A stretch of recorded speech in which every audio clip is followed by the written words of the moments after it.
भगवान की पतित पावन लीला का प्रथम दृश्य लगा है। आज बालकांड की सर्वश्रेष्ठ लीला है जिसे धनुष यज्ञ के नाम से जानते हैं। और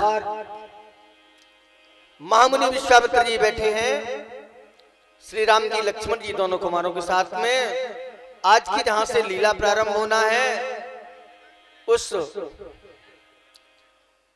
बालकांड के महामंत्र को गोस्वामी तुलसीदास जी ने लिखा है।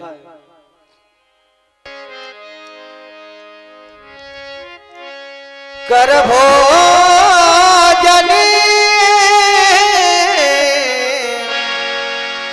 मुनिवर विज्ञानी, कर भोजन मुनिवर विज्ञानी,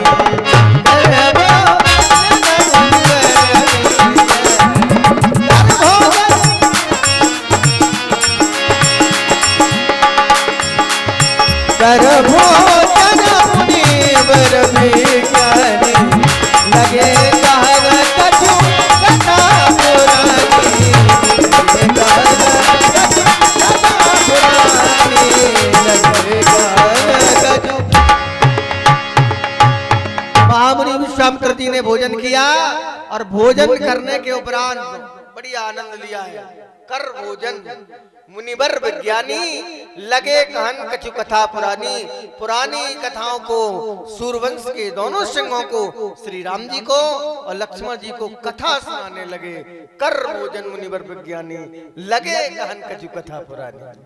धर्मात्मा राम व शुद्धात्मा लक्ष्मण, जिस समय से तुम हमारे साथ आए हुए हो उस समय से हमेशा हम तुम्हें परमात्मा की सुंदर कथाएं सुना रहे हैं।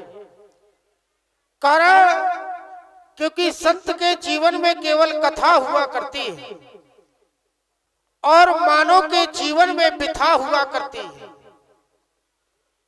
और जब संत के जीवन में कथा हुआ करती है और संतों का सामीप्य तुम दोनों भाइयों को प्राप्त है और संतों के साथ रह रहे हो, तो हम तुम्हें परमात्मा की सुंदर कथाएं हमेशा सुनाते हैं।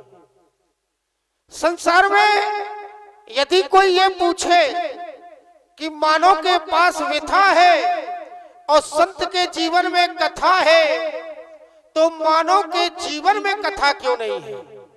उसका कारण केवल एक है, संसार का मानव कथाओं से दूर जा रहा है। संसार का मानव कथा सुनना नहीं चाहता है और जब मानव कथा नहीं सुनना चाहता है तो मानव के जीवन में हमेशा व्यथा लगी रहती है। मानव जब एक दूसरे से मिलते हैं तो कभी आज तक ये नहीं सुना होगा कि एक मानव ने दूसरे को कथा सुनाई हो। मिलने के बाद केवल व्यथा ही सुनाते हैं। और जब आप संत के सामीप्य में जाएंगे या संतों के पास जाएंगे तो संत अपनी कभी व्यथा नहीं सुनाएगा, संत केवल कथा ही सुनाएगा। क्योंकि शास्त्रों में कहा गया है संसार के प्राणियों के लिए बड़ा आसान है यदि संसार का व्यक्ति एकाग्र मन होकर परमात्मा की कथा को श्रवण करता है तो वह उस भक्ति को प्राप्त कर सकता है जिस भक्ति को बड़े बड़े संत महात्मा प्राप्त नहीं कर सकते। अब आप सोच रहे हो कि एक साधारण मानव प्राप्त कर लेता है और बड़े बड़े संत महात्मा वो भक्ति नहीं पा पाते, ऐसा क्यों? उसका कारण ये है क्योंकि मानव के जीवन में बहुत कार्य हुआ करते हैं। गृह कारज नाना जंजाला ते अति दुर्गम शैल विशाला, गृह कार्य रूपी नाना जंजाल में मानव फंसा है। उसके पास इतना समय नहीं है कि एक संत की भांति आश्रम पर बैठकर या एक स्थान पर बैठकर प्रभु का आराधन कर सके। उसे अपने दायित्व और कर्तव्यों का पालन भी करना है और संत के लिए केवल परमात्मा का आराधन ही शेष रह जाता है। तो जब संत के जीवन में केवल आराधन रह गया है और मानव के जीवन में गृह कार्य भी लगा है, उसके पास इतना समय नहीं है, तो किसी ज्ञानी ने कहा क्या मानव भक्ति नहीं पा सकता? तो एक ज्ञानी ने बताया कि मानव भक्ति पा सकता है।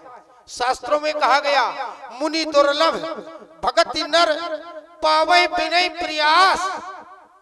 जो मुनियों को दुर्लभ है वह संसार का साधारण मानव बिना प्रयास के पा सकता है।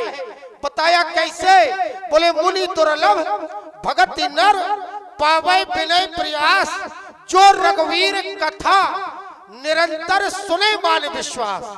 केवल परमात्मा की कथा को विश्वास हृदय में लेकर विश्वास के साथ सुनना चाहिए, वह प्राणी उस भक्ति को प्राप्त कर सकता है। राजकुमारों, मैं तुम्हें तुम्हारे पूर्वजों की कथा सुनाने जा रहा हूं। उस कथा का श्रवण करो। संसार में दान देने से हमेशा व्यक्ति को दान करना चाहिए। कहा तो यह गया है कि अपनी कमाई का 10वां अंश परमात्मा को दान कर देना चाहिए। लेकिन यदि हम 10वां अंश नहीं कर सकते तो भी कुछ दान करना चाहिए। अब दान में भी एक सावधानी है। दान हमेशा सुपात्र को देना चाहिए, दान कुपात्र को नहीं देना चाहिए। यदि आप ऐसे व्यक्ति को दान देते हैं जो दान लेने का अधिकारी नहीं है, तो वह आपका दान लिखा नहीं जाएगा। और यदि किसी गरीब लाचार मजबूर को हम दान करते हैं तो वह दान आपका परमात्मा के यहाँ अंकित कर लिया जाएगा। दान हमेशा एक बार ही करना चाहिए। ऐसा नहीं कि एक ही वस्तु को 2 लोगों को दान कर दे, तो ऐसा करने से अपराध होता है। धर्मात्मा राम एक बार महाराज नृग हुए। महाराज नृग हमेशा राज दरबार में बैठकर गायों का दान किया करते थे, गोदान किया करते थे। प्रतिदिन उनका ये नियम था। ब्राह्मण आते थे, ब्राह्मणों को वो गौदान किया करते थे। एक दिन उन्होंने एक गाय का दान एक ब्राह्मण को किया। वो ब्राह्मण गाय लेकर अपने आश्रम की ओर चल दिया। आश्रम में पहुंचा, गाय को बांध दिया गया, अपने कार्यों में लिप्त हो गया। लेकिन किसी भी तरह वह बंधी हुई गाय छूट गई।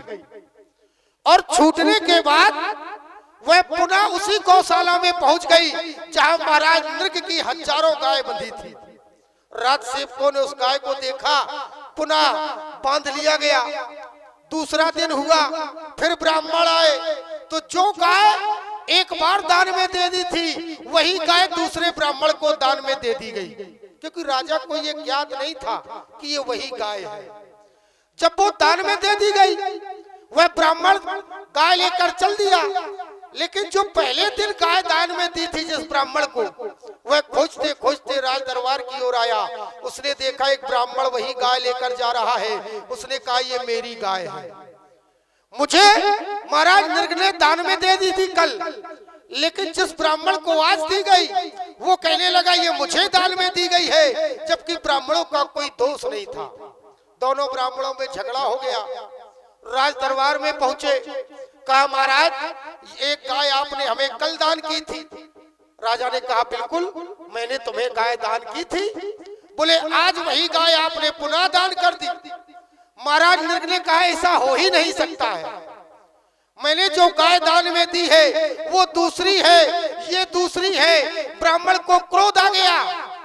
बोले तुम पल पल पर बात बदलते हो, जाओ हम तुम्हें श्राप देते हैं कि तुम्हें एक समय ऐसा आए कि तुम्हें गिरगिट का रूप धारण करना पड़े।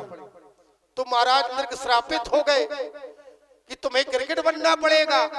जब विचार किया गया, देखा गया कि इसमें तो राजा का भी कोई दोष नहीं है, क्योंकि राजा पहचान ही नहीं पाया। तो कहने का भाव ये है कि एक बार कोई वस्तु हम दान कर दें, यदि किसी भूलवश वो हमारे पास आ जाए तो पुनः उसका दान नहीं किया जा सकता है। एक बार महाराज नृग ने किया तो उन्हें गिरगिट बनना पड़ा। क्या देख रहा हूं, तुम दोनों भाई मेरी कथा में मग्न हो। भगवान भास्कर उदयाचल से अस्ताचल की ओर जा रहे हैं। जाओ दोनों बंधु माता संध्या की वंदना करो, आराधना करो। मैं भी माता संध्या की आराधना करता हूँ।